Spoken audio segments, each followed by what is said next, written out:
we're live. Dave, thanks for coming on the Vantage Point Podcast. Pleasure. Now, first thing I want to ask, I saw your video about Cube. I saw the Cube video recently. What was it like filming that?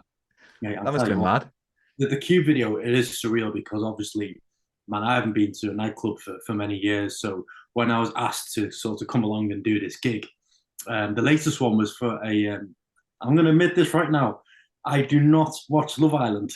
In case anyone pulls me up on it, I don't Yeah, watch it. yeah. But there's a TV personality on from, I think it was last year's Love Island, Adam Collard, and he was making a guest appearance at Cube. And obviously, they wanted me to capture the event for their socials. And they said, yeah, if you can come along and record it and capture it. I said, absolutely, yeah, I'd love to. So it was great. Got there, it was quite busy when I got there. I didn't get there until about 11:30. And I got set up. And it was myself and the photographer who were working that night capturing the event. Obviously, he's doing the stills, I'm doing the video. And man, you know what? Like as soon as Adam arrived, it was like there was a queue of people who wanted to meet him. So me and this photographer were in this VIP box, and we just got these people coming past us, man, and getting pictures of this guy, and it's like, oh, great, I've just got a video of that, and then capture a few people dancing, and yeah, it's a great night. It's a good night. It's a good vibe there, and I'll admit this also that recording of that event. So that's my second time I've recorded a Cube, and that was the second time I've ever been there. I've lived in Bangor for 4 years with a bit of a gap, and I've never been to Cube before. Never been Yeah, to you know Cube. what? I'm not gonna lie. You made it look like really amazing in your video. I'm not gonna lie, but Thank you. possibly even misleadingly good. It's all in the angles. That's all in the angles. Yeah, It we'll was, get back. We'll get back to the filmmaking. But I want to ask you this. I noticed you started, or you seem to have started with photography. What got you into that in the first place? right, yeah, okay. So let me rewind the clock. So let's go back to January 2019. That's when I very first bought my So, camera. January 2019, and it was before the trip to a place I've always wanted to go, and it was Iceland. Always wanted to go to Iceland, but I'd always had an interest in photography before that, but never sort of developed it or never entered into sort of like buying into a camera or doing any of these things. Anyway, I thought, right, I'm going to go to Iceland. So I went and I had my first camera. And I'm not kidding. I didn't have a clue how to use it. I didn't have a clue. I bought it days before my trip. So I thought it was as simple as get the camera, point and shoot. My pictures, they were awful. They were the worst pictures I ever took in my life. They were dreadful. I look back at them now and going, oh my days, I can't believe I took that. And that's when it really started, really, back then, that trip. So I've always made a promise to myself, I've got to go back to Iceland and retake the pictures again because it didn't do it any justice. But that's when it starts. That's when I first bought my camera. But I'd always sort of like, you see a nice picture, you took the time out to appreciate it. And I'd always wondered, I'd look beyond the picture and think to myself, what's the story that the artist or the photographer is trying to get across with that picture? So then you start yeah, like looking at people like Peter McKinnon and Luke Stackpole brilliant and guy, brilliant guy. yeah. So these guys obviously were highly influential in the field and what they do. And you can't help but take inspiration and be amazed by looking at their work and going, oh, that's cool. That is awesome. You've got to appreciate and respect the work. So that's when it developed. That's when the interest started. Really developed in 2019. But obviously, when lockdowns hit, we all have a lot more time, and that's when I was able to really invest time and sort of a bit of money as well into developing my skills and my own style. So that's Yeah, how it started, really. Yeah, yeah. yeah. I think a lot of people develop like a skill at something in lockdown. For me, that was the first chance I could get to start a podcast, and that's how I ended up starting this one because I had the chance to practice and sort of get in the flow of it back then when I had more time on my hands. Otherwise, it maybe never would have happened. That's Um, yeah. and with the photography, it's very subjective, isn't it? With the limitless amount of photos we can find online, and when everything's so it's up to interpretation. What makes a good photo for you? Being original makes a good photo. Now, that could sort of just, you could just take that as just being in, oh, how do you mean original? What I mean is, yes, as you just pointed out, there's a lot of photos online. We can easily Google images we want to. What I found was how to stand out in the sea of pictures that is out there. How do you know that you took that picture and someone's instantly going to recognize that as your work. That comes over time. That comes as you develop your own style. Every picture you take and every place you visit, you get that little bit better, that 1% better every time. And then you develop your own style. Yes, sure, you can take inspiration from all these great photographers, as someone mentioned there, but you develop your own style ultimately.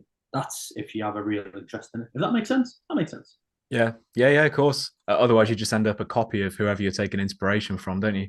But you Yeah, have to put your personal spin on it. What would you say is yours?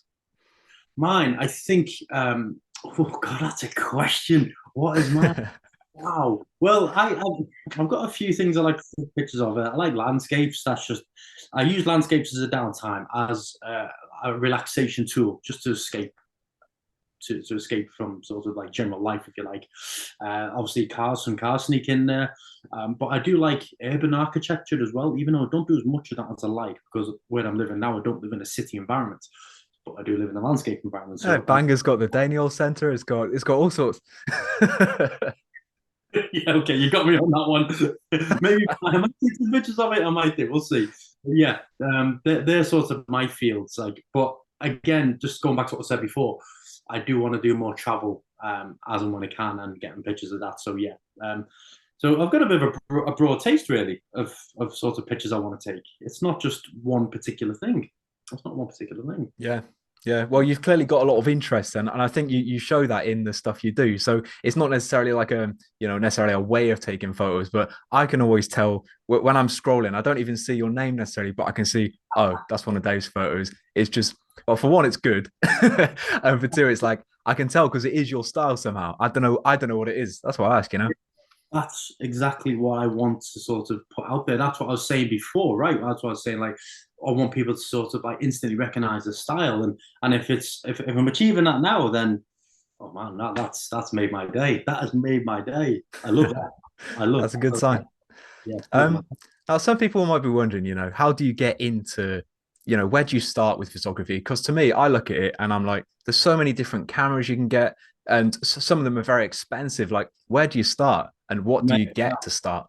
trust me. Yeah. So again, that's a great question.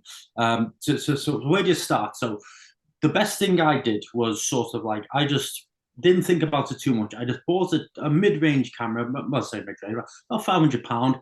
I got a good camera. It was good for beginner, but like I say, I didn't know how to use it. So what I would suggest is if you're going to buy a camera, yes, buy an entry-level one or a mid-range one. That's going to be great as you practice. Now, if you're looking at taking this seriously, there's things you need to do, and you need to understand and learn what every setting on that camera means, because they're there for a purpose. You look at a camera and it's got different buttons, different dials, and all these things. I'm like, what does that even mean? I didn't have a clue what that meant when I first started. What's that button do? So having a very strong understanding of what these do is going to help you utilize the camera to its best of its ability. And when you link that in with your own style as that develops, then your pictures are going to speak for themselves, hopefully. Now, there's like when in camera world, like there's this thing called the Holy Trinity or the Holy Trio: your ISO, your aperture, and your shutter speed. Those three things, understand them, master the basics, you're good to go. It's as simple as that. So it's keeping it simple. It's keeping it simple. What are they? So on the camera, you'll see that's a foreign language to me. That's a foreign language to me. It was, trust me, when I first started, I was like, what does that even mean? When you first get a camera, you'll see people refer to it as you'll see auto shoot, aperture priority, shutter speed shoot, and all these things. So manual is ISO, shutter speed, and aperture. So those three things determine like how fast you take a picture, how much light is let in, and how sensitive your camera is to light. Now, I'd have to sort of break it down one by one, and we'd be here for hours. But honestly, we would, to sort of like get the gist of like what I'm trying to say. But essentially, those three things work together to get the best pictures. Now, you've got to set the camera differently for different things. So if I was set at a sports event, for example, I'd have to set the camera up to be able to track fast-moving objects. People running, for example. Does that make sense? Yeah. If I was shooting a person that was sat down, I wouldn't need a fast shutter speed because it's still object. So I hope that's making sense. But essentially, those three things, the three things I'm trying to explain there, they bring out the best in the camera. You master them, like anything in life. You master the basics, you're going to get the best from that camera. But like you said before, there's different types of cameras. So you got 4/3 frame cameras, you've got full frame cameras, you've got a crop sensor camera. It's like essentially with that, the bigger the sensor, the better the camera, and the more expensive. Man, trust me. Right. So my thoughts on this, right, is and you're probably going to hate this, but I'm thinking I've always got my phone on me. My phone's always in my pocket. It's got a fairly decent camera on it. Why would I buy a camera like one you've got probably over using my phone? Sell me on a reason why I would use anything other than my phone. Great question. That was a great question. One, if you're going to take photography seriously, I'll give you one word, two words, sensor size. That's simple as that. The big, like, I've got my phone here, iPhone 13 Pro, takes good pictures, but it's got the sensor the size of a peanut. Now, when I'm trying to take pictures like at, say, like nighttime photography,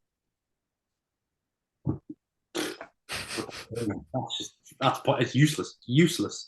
But again, the bigger the sensor, the more like the camera and the more expensive. So if you're serious about taking pictures, yeah, you need a camera, a proper mirrorless or a good DSLR camera, because your phones, as good as they are, yeah, I use my phone when I'm out with my son. I'll just pull my phone, I'll take a few pictures of them. Great for that. But if you're going to start doing portraits or land photography, landscapes or anything like that, you need a proper camera, because a phone won't do it justice. It hasn't got enough focal point, it hasn't got enough resolution. Even though some of them have got like 48 megapixels, they haven't really, because they're all computer software AI generated and not as good when you blow them up. So that's a couple of reasons. Yeah, I know sometimes I'll take a picture of something like in my room and it looks pretty good. But then I go outside, I think, oh, that's a nice sunset or something. I take a picture and it's just like a dot in the sky somewhere. And it's like, that's not how it even looks. That's what I'm saying. Like, there's too much for the camera to handle because the sensor's so small. Like, I can't do that. I'm sorry. You haven't got the facilities for that, big man. So at what point then did your passion for photography turn into a passion for filmmaking? Wow. Again, so it sort of like went hand in hand. Again, it was over lockdown, to be honest, Glenn. I remember like when lockdown was on, for all of us, it was just go to work, come home, go to work, come home, repeat. Then I had time to sort of like really take. I invested into a website called Skillshare. That was the best of people in their fields, the experts in their fields, who go online and break down bit by bit what they do, how they do it, and how they get the results that they do. So I started looking at certain experts in the field, like the filmmakers that are on YouTube. Some of them are on it, and they sort of showed us how to edit videos, how to capture videos. But most importantly, I think what come from was I'd always had appreciation for like films and actors and all these things. And a little part of me when I was a kid always wanted to be an actor. And I always used to like love like people on camera and like, oh, that'd be so cool to do that. But I always had a fascination for the people behind the camera, how they capture the shots and all these things. So when I started taking pictures, I started to mess around with video, and I created the odd YouTube video here and there, but I've not sort of pushed my YouTube as much as I could, mainly because of lack of time. But that started again around the same time as photography. I again mentioned Peter McKinnon. His videos are incredible. I like look at his videos, and like he goes traveling to all these incredible places and he makes videos and vlogs about it. I was like, oh, that's awesome. That's awesome. I want to try that. Yeah, doing that for a living must be amazing. That is dream job, isn't it? 100% dream. So when I started messing around, again, I didn't have a clue what I was doing with video. I'm like, oh, how do I even do this? I just put the camera in auto and just shot, and came back to videos again were terrible. They were dreadful. But there's one thing I will say is like, to anyone who does listen to this, like, if you're getting into films or cameras, if you get into cameras and you want to start publishing things, take your pictures. Doesn't matter how horrible they are. Doesn't matter how bad they are. Publish them. Get them out there, because you're going to get better the more you do it. You never know who's looking as well. But every time you go out there and do it, you're gonna get 1% better. Because I know a lot of people who take pictures and are scared to publish them because they think they're no good. And if you're Yeah. trying to, Don't be scared to fail. don't be scared to fail. 100%. If you're trying to chase perfection, it's not going to happen. It ain't going to happen. It's never going to happen. So you've Mm. got to embrace the process, and just even if your picture isn't that good, just get out there anyway. Just do it. And then you look back in 6 months and go, "Oh, that was horrible. I can't believe I posted that." I do it all the time. I do it all the time. Yeah, man. Yeah. I've noticed you describe your page as lifestyle videography. Yeah. What is that, and why did you decide to make that your focus? So the lifestyle part, I think, comes from the people who I capture. I capture people in the fitness industry. I capture people at weddings, and obviously, as we already discussed, I've captured people at, well, that falls more into the event category. That cube. Cube. So that's more event. But yeah, the lifestyle is sort of like, I think that's because that's what I am in general when it comes to certainly my own training in the gym. I'm not trying to be a bodybuilder, step on stage. I'm more of a lifestyle person because, probably like yourself, I do a lot of. I'm busy with other things, so I don't get time to sort of focus on like gym and diet and training and all these. So I just that's a separate conversation. But lifestyle is the people who I capture are so obviously fitness professionals. You know, capturing them and the clients. You've probably seen some of them, and yeah, the weddings, man. I've got a few weddings this year. The weddings are interesting to capture. They are great because obviously you've got the the whole experience of two people getting married and everything that goes on with that. But they're An interesting. emotional time. It is 100% because you. What I found with weddings, you have to be on the ball with it because once a moment's passed, it's gone. You're not going to capture it again. So I'm trying to be in 20 different places at once when I'm capturing a wedding. Man, I'm all over the place. But the amount of steps I do I've got 20,000 steps at least on a wedding. It's great. But yeah, the lifestyle is weddings and like fitness professionals. That's who I sort of, that's who seems to approach me. That's who seems to approach me. I don't know. That's a lot of time when people want videos, isn't it? Like it's either a big day like that, like a wedding, or people who are trying to build their brand as like showing what they actually do in the gym. Like I saw the video, a couple of videos maybe you did for Luis. I had him on the podcast as well, and I saw your video for him. I was like, "Whoa, who filmed that?" And then I checked it; it was you. Yeah, it was. Yeah, he approached me. He wanted me to film one of his classes, and I literally, like, I just said to him, said, "Right, man, you do your thing. I'll keep my distance and just capture the whole event." And that's what we did. And it was great. And he was great on camera. He was a natural on camera. And a lot of people who I do film, especially like the fitness professionals, I've filmed a couple of others as well. They always get a little bit nervous before they go on camera. They're always like, "Oh, I don't know how I'm going to be." Mm. Oh, they're absolutely great. The more time, it's probably like you remember that maybe the first time you spoke to the camera, you may have been a bit like apprehensive or nervous. Cringe as hell. Cringe as hell. I couldn't find my own voice when I started listening to audio of myself. I'm like, oh, what do I sound like? What? It was crazy. But the more you do it, the better you get. Like anything, right? You loosen up. You relax and become your natural self. And that's the message I try and get across to people. Just relax. Just try and be yourself. Like, it's not like I'm getting a camera and I'm shoving it in the face. I keep my distance so I'm not too invasive, and that seems to help. Although they've got a microphone on here a lot of the time. So yeah. Was it like a little lapel mic thing? It's like a clip on a Rode Go Wireless 2, one of them, and it's like a. Oh, right.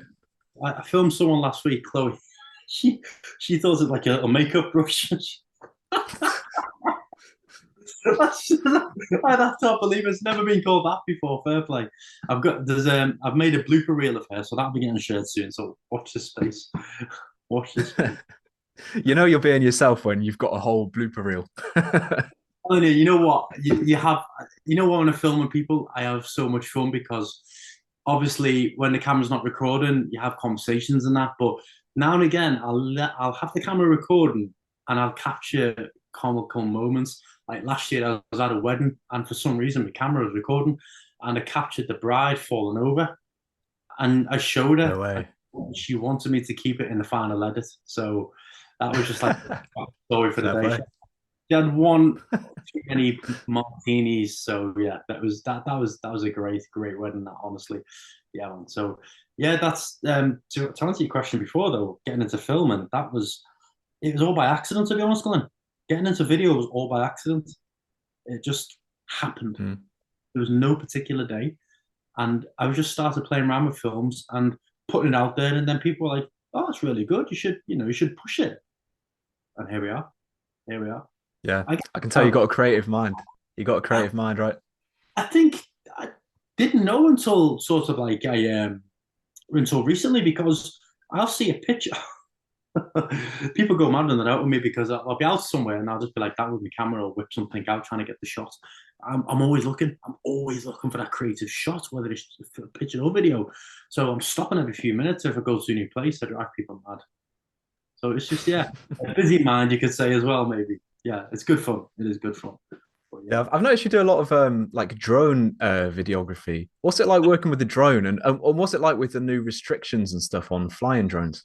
yeah, so the drone's great fun. I don't use it as much as I like, but my drone's under 250 gram. It's 249, so just slips under the regulations. So I don't need a license to fly it. So that's good. Um, but Oh, interesting. it is, yeah, that was the reason I bought it. But I am looking to upgrade my drone, so I'm gonna have to do the Civil Aviation Authority uh, checks and passwords and tests and that. So to answer your question, what's it like flying a drone? It's fantastic. I love it because that obviously gives us a completely different perspective, obviously from the air. Interestingly, last year I filmed a friend of mine. His dad's got a fishing boat. He charters fishing boats from Holyhead, and he asked me to make a promotional video for him with my drone out at sea. It's like, yeah, absolutely no problem. So obviously jumped on the boat. We went out, got a little bit out to sea, and I sent the drone up. It wasn't until I realized that I've got to land this thing on a moving boat. And let me tell you, Yeah, of course. that was hard. I nearly lost the drone because I'm trying to land the Jeez. drone with one hand, the remote here, and trying to capture it with one hand. And obviously, because the boat's moving and rocking, I nearly lost it. I would have cried if I lost that because oh god, drones aren't cheap. Like you said before, camera gear is not cheap, and I'm trying to capture this drone, man. I didn't even think about it until we got out to sea and I sent it up. It didn't even occur to me that I'm gonna have to land it in a moving boat, and I'm like, why did I not think of that? I still would have done it anyway. Risk versus reward, right? Risk versus Yeah, reward. I bet the shot was still amazing. The video was great. They loved it. They loved it. But every time I send that drone up, it's a risk because I could lose it. Because if it's going up and there's high winds, it might get blown away or Hmm. anything like that. Or if something happens, the battery lands. If the battery fails, if I send it too far, I could lose it. So it's always a risk. And I always have this like nervous tension in my stomach when I'm flying it because what if it crashes? What if I lose it, man? What if it breaks? I'm screwed. Gutted, right? I know. So I Yeah, I bet. love it. I'm scared to use it. Makes no sense. Yeah, fair enough. Yeah, I guess good shots like that come at a cost. I noticed in a lot of your clips you use the Hans Zimmer soundtracks. Now, one of my favorite soundtracks he's done is the Cornfield Chase from, or is it Interstellar? And Interstellar is Yes. one of my favorite movies. Have you? I assume you've seen it. I love that film so much. Love it so much, man. I Tell me about it. Why do you like it? I, I think it's just the concept of it, like what the whole concept, like Earth's dying, we need to find another planet to live on. It's just a completely different spin on like what would do with humanity in a crisis, and the fact that it ends the way it ends, it just evokes so many questions, so many emotions. Like it's all this and buts. Like, what if that's really like?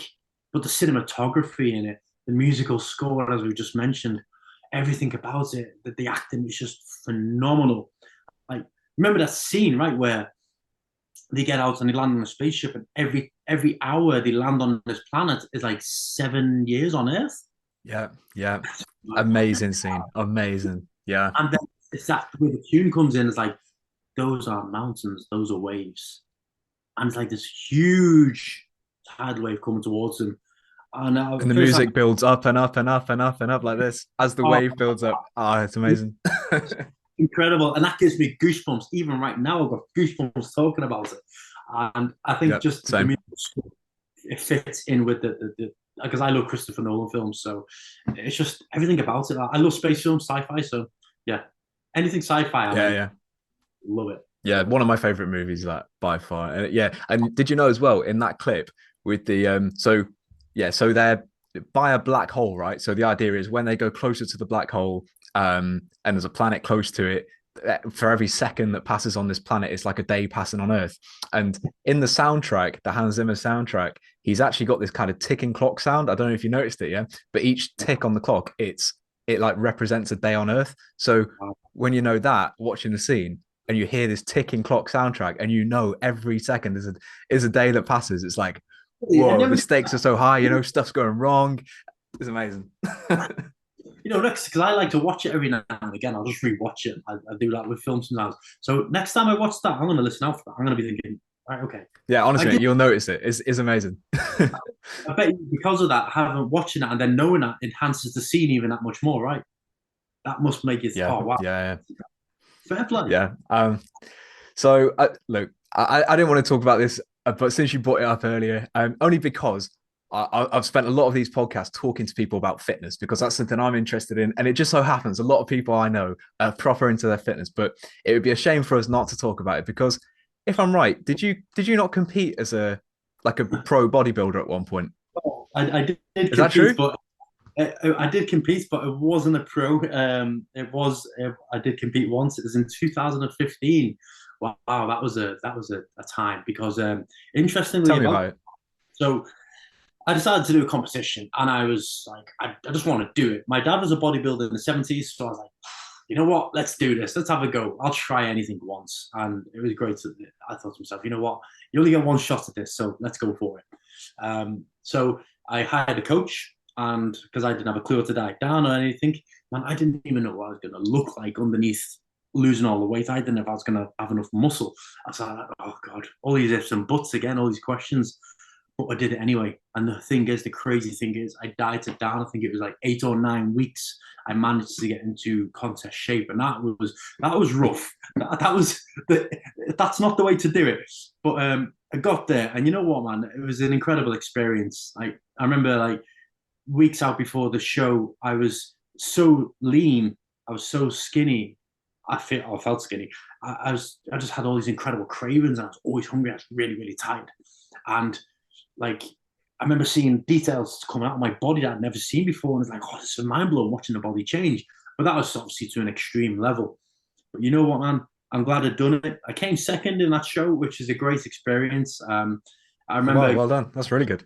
Thank you. I remember getting on the stage. I was against 8 other competitors, and getting on the stage, doing all our poses, and it was an incredible feeling of all these weeks of prep just for those moments, and doing all the poses and doing my posing routine, and I was absolutely buzzing backstage. I loved every second of it, and getting the medal and standing on stage having that time was really rewarding, really fulfilling. But it did tell me one question. I did answer one question. I thought that extreme level of bodybuilding isn't for me because obviously there's 100% amount of dedication you got to have. You've got to be all or nothing with it. And again, it's incredibly expensive. It's a very expensive sport to be in. Very expensive. But you know what? You do learn certain things about yourself when it comes to discipline and things like that. That's what it taught me. Yes, I can diet down, but I don't like being hungry and I like pizza a lot. So my takeaway point from it.